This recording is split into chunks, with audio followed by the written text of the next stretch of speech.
43. That's the number of times that Senator McConnell and his so-called rule has blocked the majority of the Senate from passing common sense legislation. Among those 43 votes are measures that have broad support of Democrats, Republicans, and Independents. Raising the minimum wage, equal pay for men and women who do the same work, requiring background checks for people who are mentally ill, real ill, who've committed crimes. About 80% of the American people support that. Helping small business create jobs, requiring disclosure for political donations. So if he wants to have the McConnell rule, we should have the McConnell rule.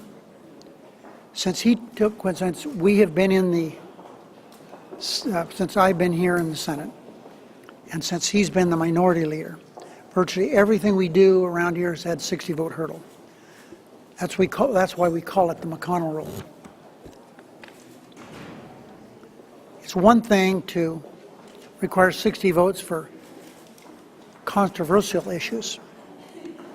It's another thing altogether to require a supermajority for bills that have broad support of virtually everybody. And this is being watched by everyone, and common sense dictates what Senator Lamar Alexander said on the floor last week. Here's what he said.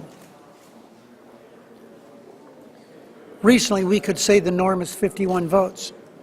But for non-germane amendment, or if it's controversial amendment, then maybe it would be 60 votes.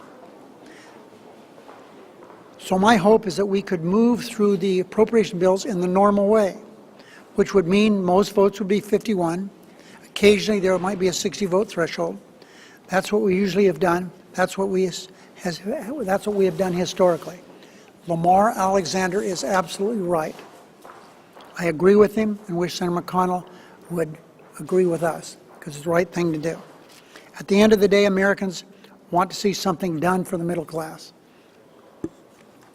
Senator Reid? Yes. Do you favor reauthorizing the Export-Import Bank, and should the Senate wait for the House to act on that before acting here, or will you go ahead and seek a vote on that here?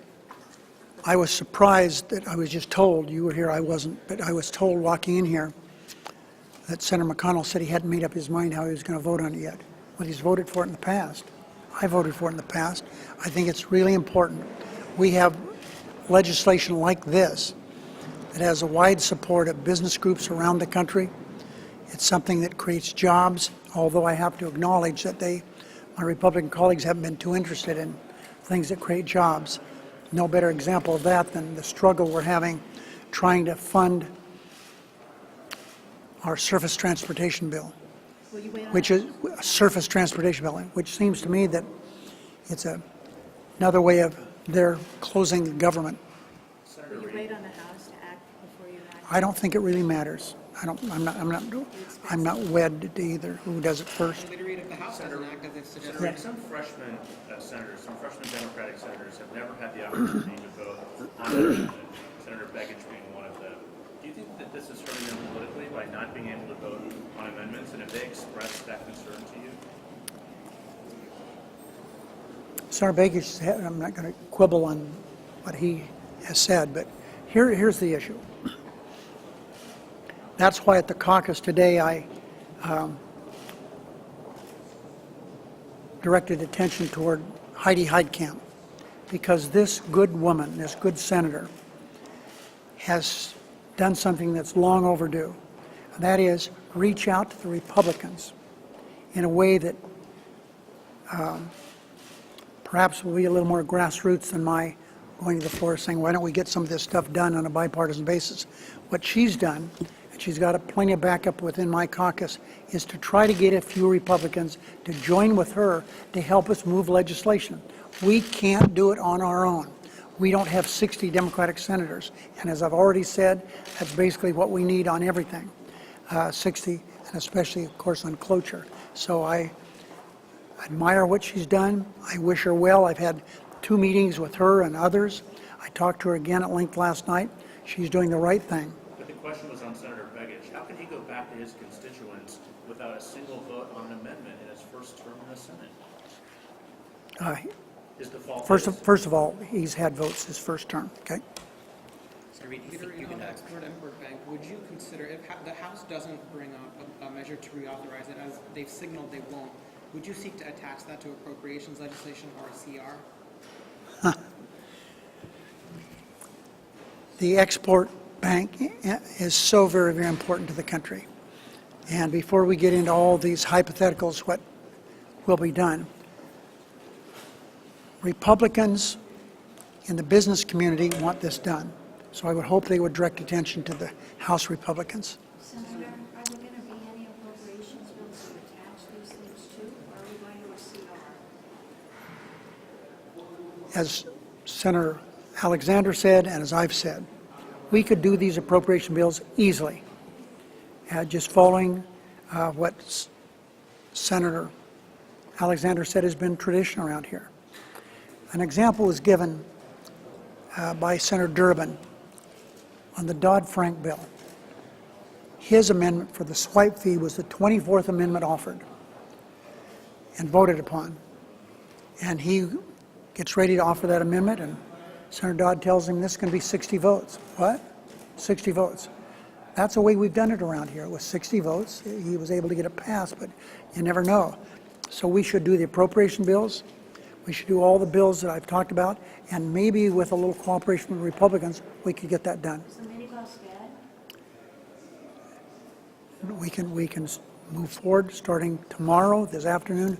All we need is a little bit of help from the Republicans. Senator Reid, Jack Reid and Senator Heller have put together a new UI bill. Mm-hmm. You plan to put that on the floor anytime soon?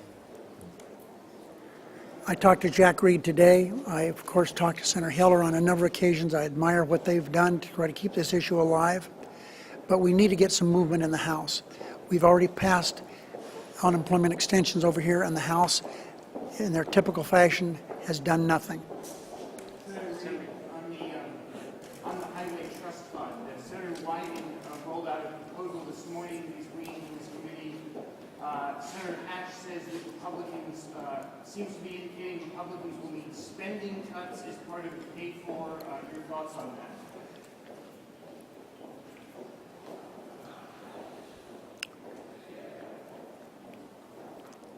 I had a presentation in the caucus by Senators Boxer and Wyden. They're together on this. They both want long-term surface transportation bills. I do. But right now, with the roadblocks the Republicans have put up, what we're going to have to try to do is get something to get us to the end of this year. And that's what Senator Wyden has done. I would hope, I repeat for the second time in my brief conversation with you this afternoon, that the Republicans aren't, again, trying to focus on a way to close the government, because keep this in mind. To stop the surface transportation funding for the first time since it became a reality during the presidency of Eisenhower, it would be a real shame to, for the first time, not fund that bill. Will be giving military aid to Egypt? I'm sorry, there are 2 questions here. What? I asked about military aid. I'm sorry, what? I wanted to ask you about military aid to Egypt. Go ahead. Will you be giving military aid to Egypt? I hope to not only bring up a form of the Disclose Act, but I am bound and determined to have, as soon as I can, a vote on the constitutional amendment. It's important that people understand what's happening to our country. The constant focus on who has the most money, it just is the wrong way to go. And all this money being spent, you never know who's spending it.